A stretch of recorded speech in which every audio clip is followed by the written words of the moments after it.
Hey, it's Al with LeadingLandlord.com. I want to keep on going with my series on some strategies to help you get longer bookings for your furnished rentals.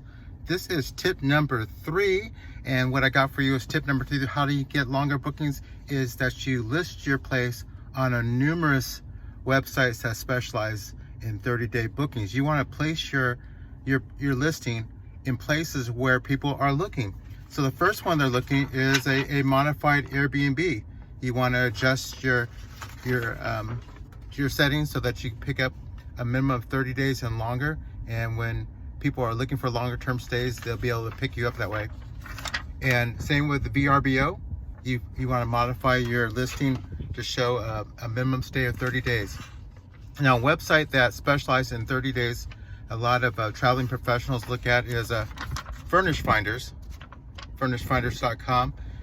And that's a lot of medical professionals are looking on there, relocation specialists and others like that. And you may also want to consider 2nd Avenue, which is up and coming. That's very popular in the Bay Area and growing out.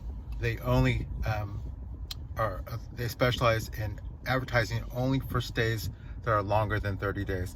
So hope that helps you. I really want you to get longer term bookings. I find it's the sweet spot, gives you the extra income, doesn't wear you out. Okay, stay tuned for more to come.